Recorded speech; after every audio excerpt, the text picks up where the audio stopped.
Release date, October 11th, 2024. Ladies and gentlemen, welcome to another episode of TBD CFB with your hosts. I'm Mason. And I'm Isaac. And who would usually be here is Joey, but like we said last week at Western Carolina, in Western North Carolina, he is still dealing with internet outages, so he is unavailable to be with us.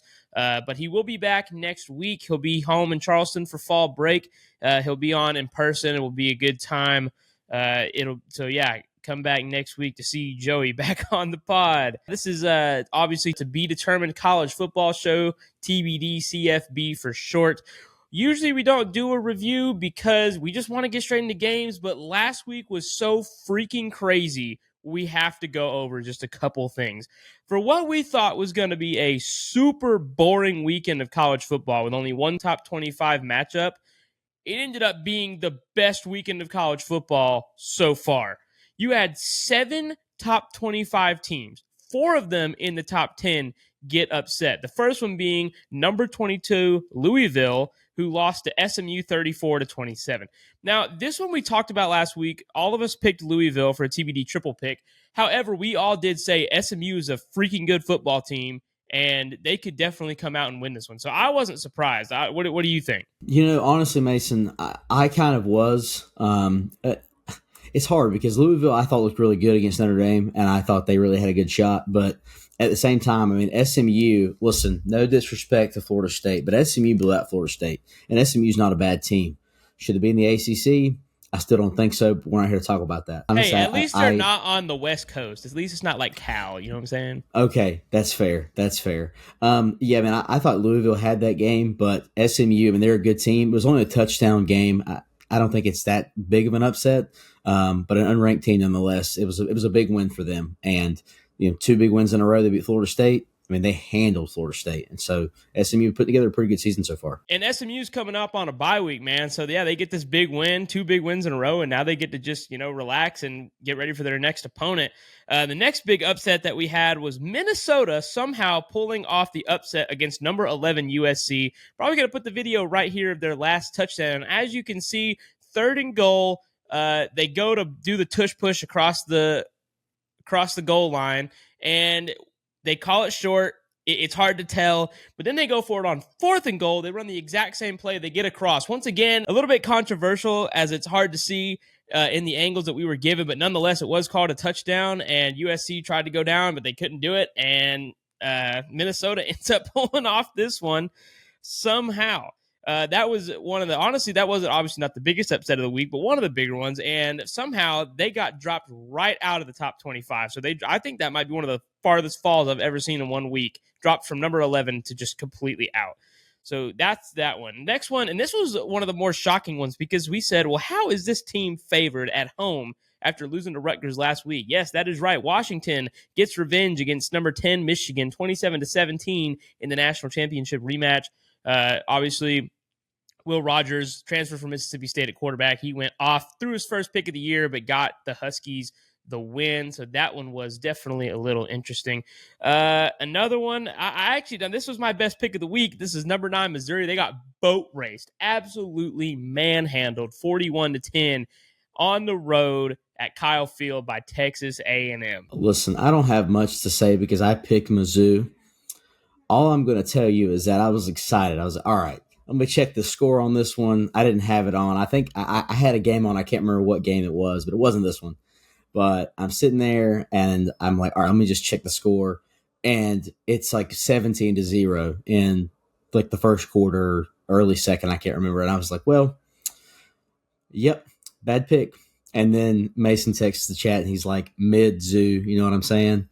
And so, yeah, not much to be said. I mean, Mizzou completely overhyped. A&M Saturday in Kyle Field. Honestly, I underestimated A&M, but I think more so that was equivalent of them looking really good and Mizzou proving to not actually be that great. It's just my personal opinion, but that was a massive upset, Mason. Yeah, I completely agree because I said last week I think Missouri's overrated. I think Brady Cook is a fraud, and I was right. No offensive line. Their offense couldn't do anything the whole game. Their defense let A&M run up and down the field on them. Last week I said Marcel Reed was going to start, but apparently they went with Connor Weigman, and he played the entire game and won that freaking game by a ton. So either way, a huge upset, big win for Texas A&M, and a huge L for Missouri. We're almost through. Got a couple more to go.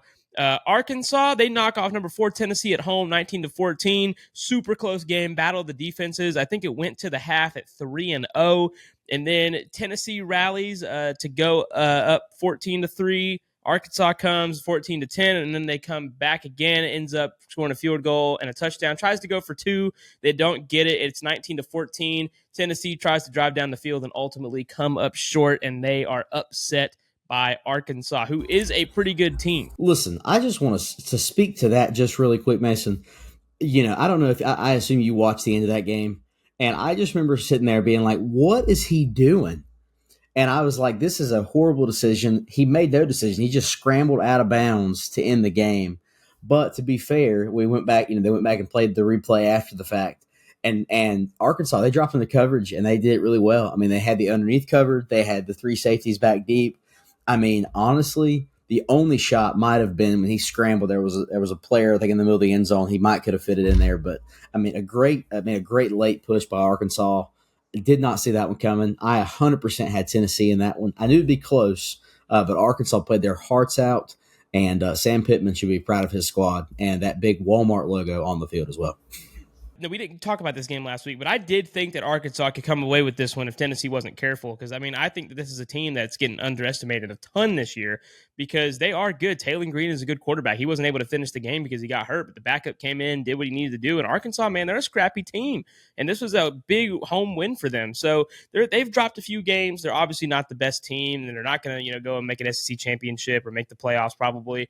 But, still a really good football team. And finally, probably the upset of the freaking century. We have number 1 Alabama getting knocked off by freaking Vanderbilt 40-35, getting their first ever program win against an AP top 5 team and their first win over Alabama since 1984. We're recording this on Monday, and I'm sure by the time this releases on Friday, I'm still going to be in shock. I could not believe the Doors actually went and pulled it off. Diego Pavia is a G, man. He is a good freaking quarterback. And you know what? Alabama, offensively, they didn't really play all that bad. They had the 2 turnovers, so the offensive line obviously gave up that sack on Milroe where they fumbled, and then, Vanderbilt recovers. And then the crazy interception off the batted up ball that turned into a pick 6. So the turnovers really killed Alabama there. But other than that, they played well offensively. It was their defense, man. Their defense, I think Vanderbilt had like 12 of 18 on third down. And Alabama's defense was like number 6 in the country on third down coming into this game. And you know what? Diego Pavia and the Commodores, they just outplayed the Tide for 4 quarters straight. And they never gave up a lead. They led from the start, went right down the field on the first drive, scored a touchdown, and then immediately on Alabama's first drive, 2 plays in, they get the pick 6. They missed the extra point, 13-0, and then they never gave up the lead. They scored on every single drive, I think, except for one. I think they only punted 1 time in this game. But yeah, definitely upset of the century here to me. I mean, listen, all I'm going to say to this is I was shocked, didn't see it coming, and listen, it was really funny to me because I found there was a clip that's now resurfaced of Coach Saban a couple weeks ago on the Pat McAfee show going, the only place in the SEC that's not hard to play at is Vanderbilt because usually you have more fans than they do. They played it on the Jumbotron at the end of the game as they were rushing the field. I mean, what a win for Vanderbilt. Listen, Diego, he's a QB, man. He is a dog. And real quick, going back to the comments about savage moments, like during a field rush, Arkansas played Rocky Top over their speakers as they rushed the field. I thought that was super savage, and then we're backtracking a little bit. I thought that was super, super cold of them in Fayetteville on Saturday night. But yeah, what an upset for Vanderbilt. Nashville was rocking. I saw a picture. The fire department got the goalpost out of the river, so anchor down. Yes, they did. They paraded that goalpost down Broadway and into the river.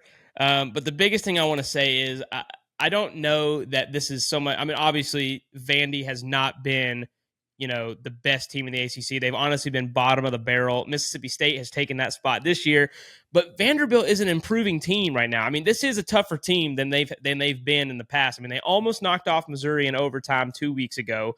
They came off the bye week. They came into their own stadium, hearing things like Alabama just had this huge win against Georgia. They have the Nick Saban rat poison. It backfired on Alabama. They said that it was Nick Saban said it was an easy place to play. And Diego Pavia and Vanderbilt and Clark Lea, Clark Lea, what a freaking program, dude. He's building something special at Vanderbilt. And you know what? They may finish the regular season, 5-7, but still huge program win for Vandy. They pulled that thing out, and I still cannot believe it. All right, now we're going to move into our pick records. We're just going to take a quick look at those just to keep you guys updated if you're following along at home. In third place, going 2-3 in week 6, we have Joey, who's 18-17 now, who's in 5 games back. In second place, we have myself. I went 2-3 last week. Now I've got 22-13 overall. And in first place is my man Isaac, who went 2-3 as well in week 6 with an overall of 23-12. So yeah, we all went 2-3, and I think it's because of the just absolute craziness that we had in college football last week. Obviously we all got the Louisville pick wrong. I picked South Carolina. That was a bad pick. You guys picked Missouri, and I think that's basically where all those came from. And the best pick of the week by far, probably, and I'm not tooting my own horn, it happened 2 weeks in a row somehow, but I did pick A&M over Mizzou. That would be pick of the week, as that would help me go to 2-3 with these guys, because if I had picked Mizzou, I'd have gone 1-4, which would be awful. So yeah, best pick right there, A&M over Missouri. Now we're going to get into some games. We got some great games. This is an amazing slate of college football. Isaac was telling me before we started, you had the Georgia-Bama game, and they've been carrying, through the season. Then you had this big upset Saturday last weekend. But as far as slates go, we got a lot of good freaking games. We're only picking 5, but there's way more we could pick. But we're going to start out with our favorite segment, the game of the week. Isaac, why don't you tell the folks what our game of the week is? All right, folks, our game of the week is going to be second-ranked Ohio State traveling to Eugene to face the third-ranked Oregon Ducks at 7:30 p.m. on Saturday night. Yes, this is a big game rematch from 3 years ago when Oregon went to the Shoe and ended up knocking them off. I think Ohio State, I can't remember where Ohio State was ranked. I think they were ranked in the top 5. But yeah, Oregon ended up going into Columbus and coming out with the win, and that would actually prove to be a horrible loss for Ohio State, as they would end up losing to Michigan at the end of the year and not make the Big Ten championship or the college football playoff. So this is going to be a big time rematch with completely different teams, which is crazy. This is a big time Big Ten matchup for obvious reasons. You got the number 2 rank versus the number 3 rank. Both teams coming in undefeated. Oregon this season, they got out to a slow start. They have 2 close wins against Idaho and Boise State, but now they seem to kind of come into form a little bit, getting big wins over Michigan State. Ohio State really hasn't played anybody yet. It took them 5 weeks to finally play a Power 4 opponent, and now they have wins against Iowa and Michigan State as well. The ESPN FPI has given Ohio State a 64% chance to win this game, and the spread is Ohio State at 3.5. Someone's going to leave this game with an L, and someone is going to continue on undefeated. I'm really glad I'm not picking first, because this one's kind of tough. Isaac, who you got? Mason, this might be the toughest pick to this point in the season. It's at Oregon. Oregon looking to win and clinch I was going to call it a home and home, because they did win in Columbus a couple of years ago, but of course now they're in the Big Ten, so it's not a home and home. It's just another conference game. Ohio State, I don't think has looked great against anybody to this point. They started slow against Marshall. They started kind of slow against Iowa. They started slow against I can't remember who it was they played the week before Marshall, but they've just slowly put it together. Listen, I'm the last guy to get hyped up on Ohio State. Oregon, though, Oregon started slow this year. I mean, now they're starting to kind of put it together. They had a really good game this past week against Michigan State, which I expected. 3.5-point favorites in favor of the Buckeyes. Man, this one's going to be tough on Saturday night. Whew. Everything about me wants to go with Ohio fake. But I'm gonna have to go with the Ducks. I like Oregon on Saturday night in Eugene, an upset over Ohio State. I don't know if I like them to cover. I mean, 3.5 points, kind of odd. Definitely by a field goal, maybe by a touchdown. This one's tough, but I like the guys from Eugene. I was just looking at some stats because you mentioned them starting out slow, and the only team that they've both played is Michigan State. In the first half against Michigan State, Ohio State scored 24 points. In the first half against Michigan State with Oregon, Oregon scored 21 points. So obviously, two different teams, two different games, two different game plans, different schemes, all that. I'm not, transitive property doesn't really work. I just think it's an interesting thing to point out. If that's the only team they both played, interesting comparison. Oregon, they have that pretty good defense, but man, Ohio State, they got that really good offense. They do get out to some slow starts sometimes, but they end up finishing strong.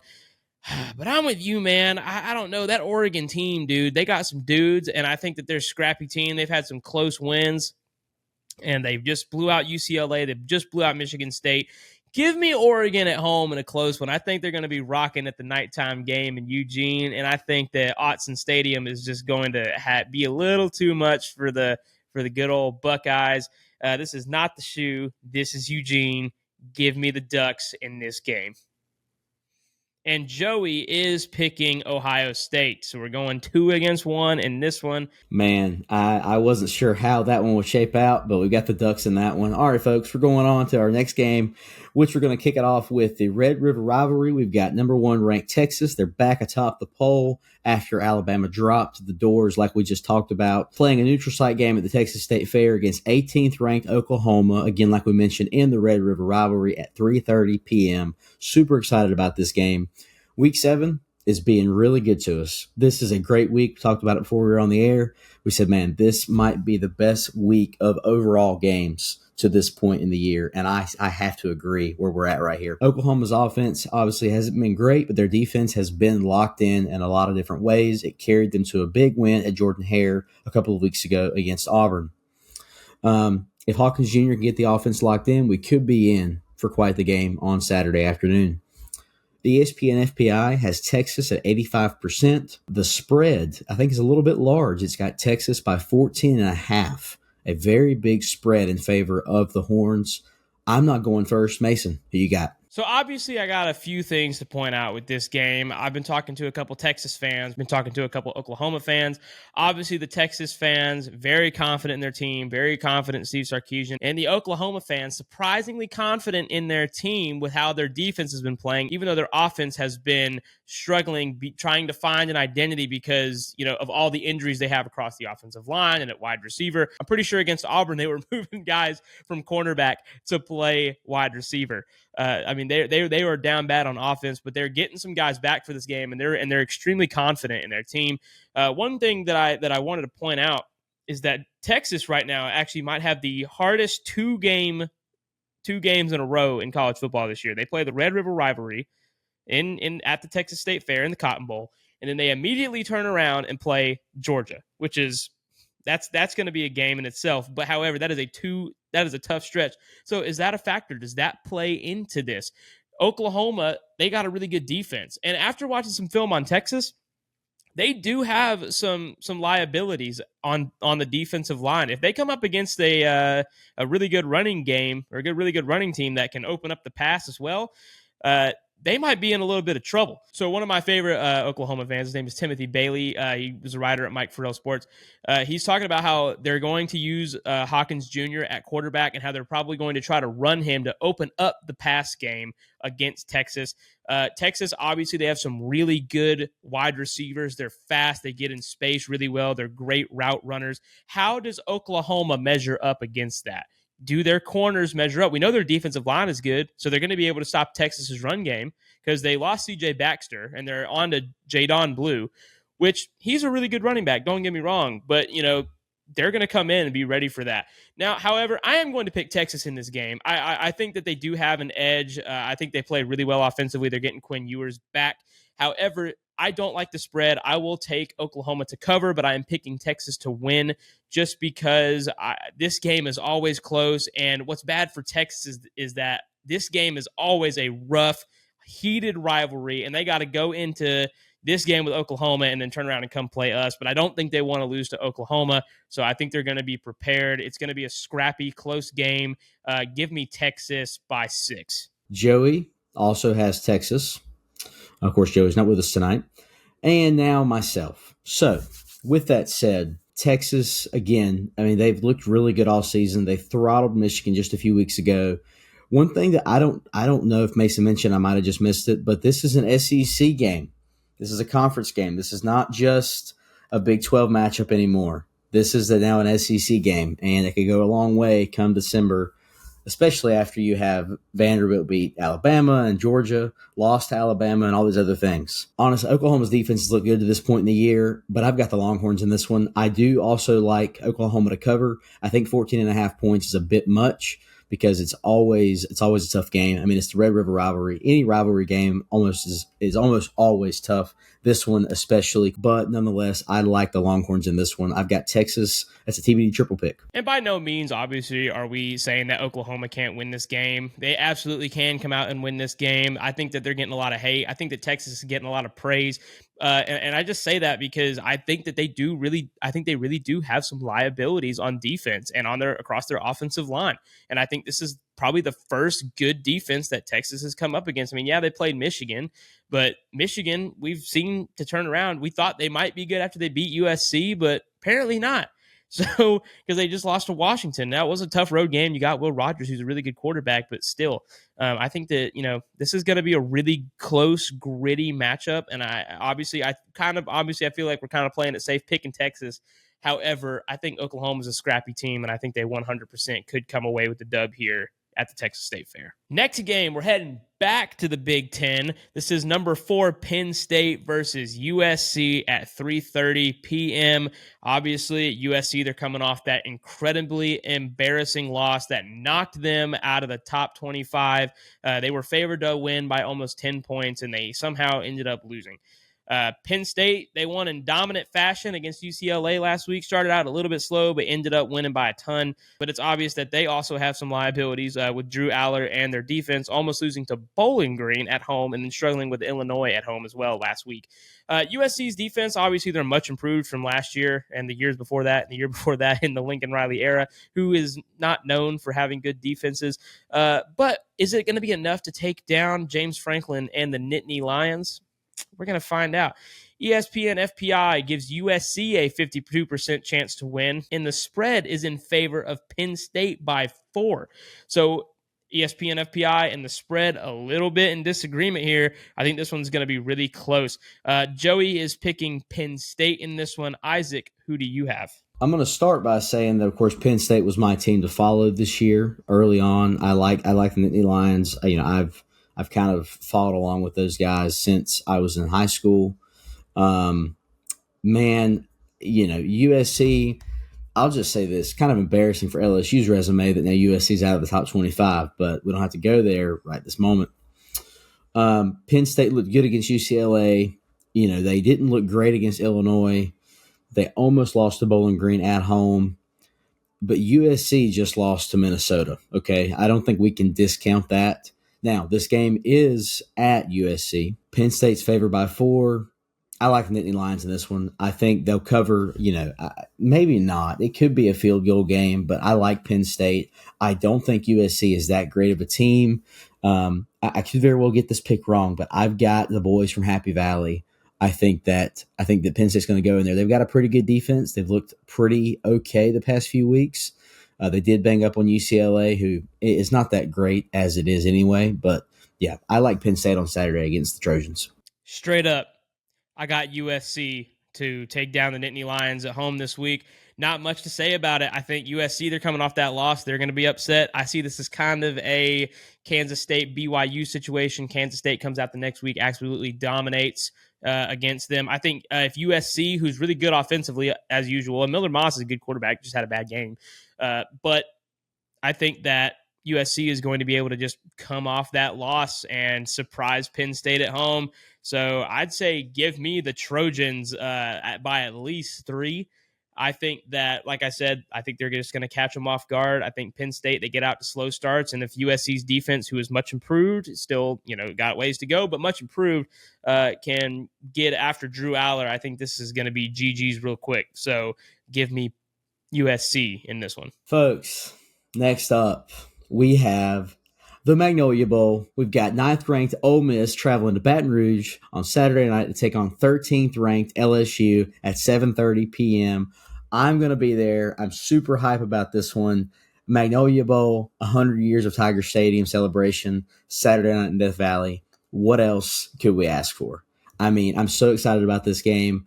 I actually was going to wear my jersey for the pod tonight, but I forgot about it, honestly. I'm so excited. My first time going to the LSU and Ole Miss game in Baton Rouge.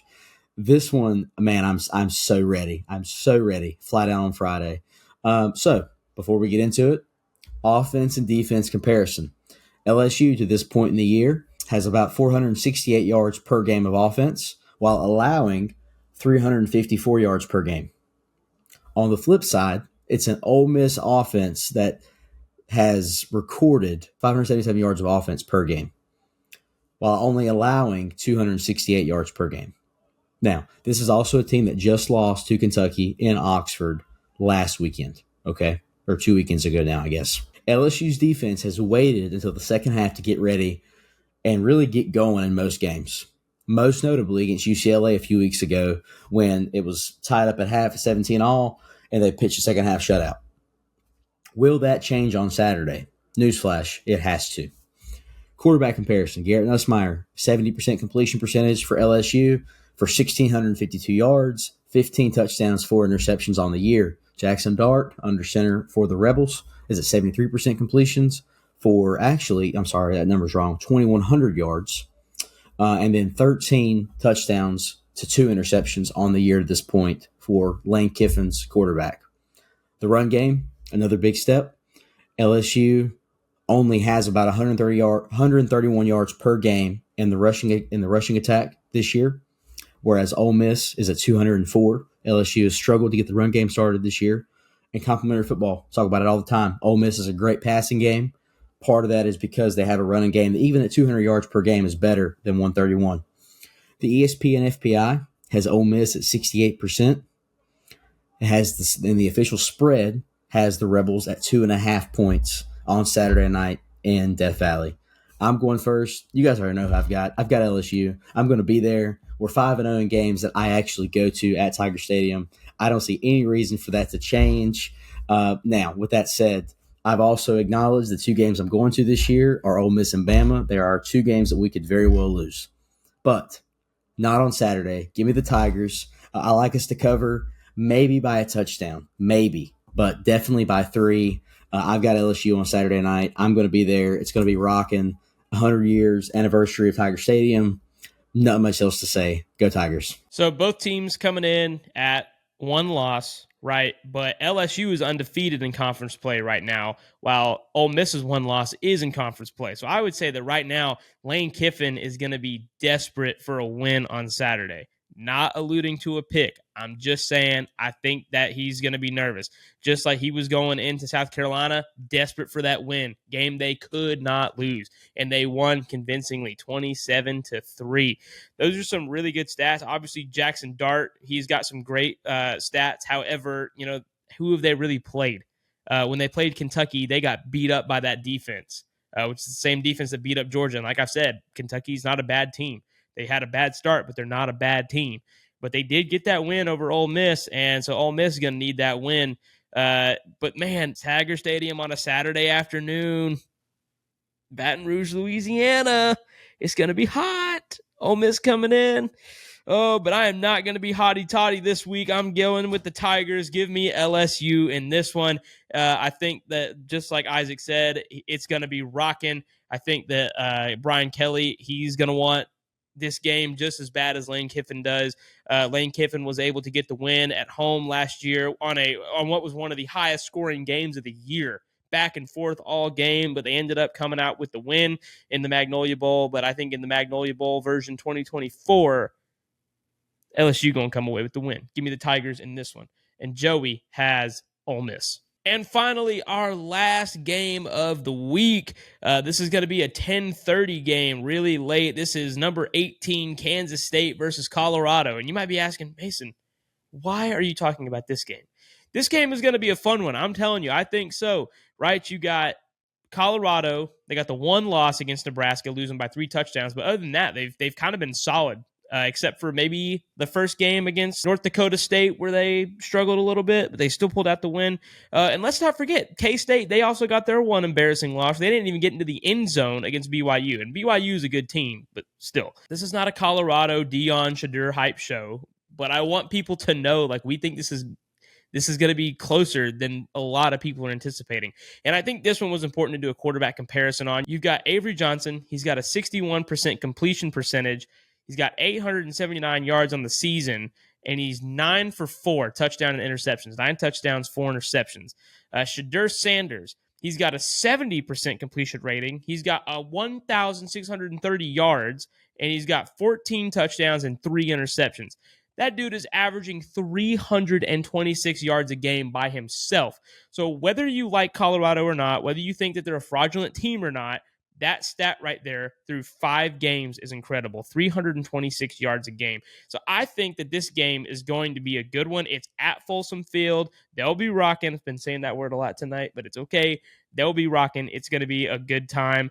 ESPN FPI, they've given K-State a 52% chance to win, and they've also given K-State the spread, which they are favored by 5.5 points. I don't see it. I think that this is going to be a really close game. I'm obviously picking first. This is going to be a close game. I think Avery Johnson, he's going to be ready. He's going to come in. He's going to play well. But so is Shadur Sanders. And you know what? Colorado has something that K-State does not, and that's Travis Hunter. Travis freaking Hunter, the Heisman candidate, who I think should be atop the Heisman race right now. And you've got Shadur Sanders, who's one of the best escape artist quarterbacks in the league right now. Top 3 quarterback in the league right now. And I think he's going to be getting Travis the ball all night long. And I think when you go on defense and you see Travis Hunter, that dude's football IQ, he can pick a ball out of nowhere. Give me Colorado for the upset at Folsom Field. They only won 4 games last year. They're already at that point. So anything better than 4 is a good thing. Give me Colorado in this one. And Joey is picking K-State. Man, I'll be honest. After watching Kansas State go into BYU and lose like they did, I picked against K-State, and I was wrong against Oklahoma State just last week, or week before last, I guess now. Now, with that said, 1,600 yards, 70% completions for Shadur Sanders, 14-3 touchdown interception ratio. Listen, I don't think Colorado's all that in the bag of chips, but it's Saturday night. It's in Boulder. Give me the Buffs. I like Colorado on Saturday night. I think it's going to be a close one. I like them by a field goal. I think it'll be close, but it's a home game. You got, man, I tell you what, Colorado's rocking. I watched them with a massive win against Baylor just a couple weeks ago.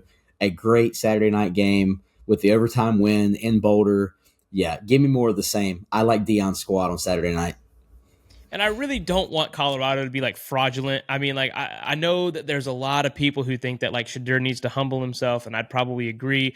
But I think this is a good Colorado football team. I mean, they're not the best team in the country by any means. They might not even be the best team in the Big 12. But they've got guys like Travis Hunter and Shadur Sanders and Shiloh Sanders, and they play good football. I mean, they took down the number 1 pass defense in the country with Baylor, who, I mean, obviously Baylor's not a great team, but they had the best pass defense coming into that game. And they got the one tough loss against Nebraska, but they've got a couple good wins since that. And I think that they're going to be ready for this game. And you know what? If I'm wrong, I'm wrong. But they've got great playmakers on that team, and they're going to have to use them. Last year, we saw some of these late games go into overtime. There were some really close games. They took Stanford to overtime, or Stanford took them to overtime and ended up winning late. But they also had a really close game against Colorado State, and they ended up winning that one too. But now they're in the Big 12. They're playing some good football. Obviously, both these teams, they've got one loss. Colorado does not have a Big 12 loss, but Kansas State does. This is a lot like LSU Ole Miss. Kansas State is probably going to be more desperate for the win, but I think talent and home field advantage prevails in this one. So, yes, we have the Buffs, and Joey has Kansas State. Man, Mm. You're the only one to go 5-0 in picks in 1 week this season, and I'd really like to do it. So I'm really hoping that all these teams that I picked win, because I'd really love to go 5-0. Me and Isaac only picking one game apart, so if I do end up going 5-0, we will be tied next week. It'll be a good time. We're super excited to get Joey back next week. Continue to pray for the victims of Hurricane Helene in Western North Carolina, and now the possible victims of Hurricane Milton, which is going to hit Florida. And it may have already hit Florida by the time this video is released at a category 3. So, obviously we're going to be praying for those people. Please continue to do so. And yeah, we will see you next week. And always remember, no matter what team you pull for, if you're on God's side, you're always on the same team. Just know that there is a Father in heaven who loves you, who created you, who wants to know you and have a relationship with you. If you know that, that's awesome. We're going to continue praying for you. And if you don't know that, we're also going to continue praying for you as well, that you would come to know that. If you ever have any questions about that, you can always reach out to us. If you guys don't know what the word gospel means, gospel is actually a Hebrew word that means good news, but it's not just any good news.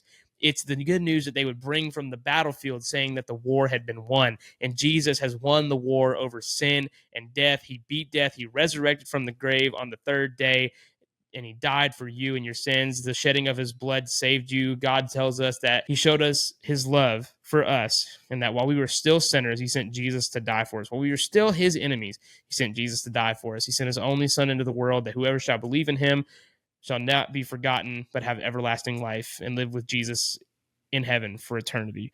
The Bible says also, if you believe in your heart and confess with your mouth that Jesus is Lord, then you should be saved. And like I said, if you guys have any questions about that, if you just need prayer for anything, please hit us up on our TikTok or Instagram DMs.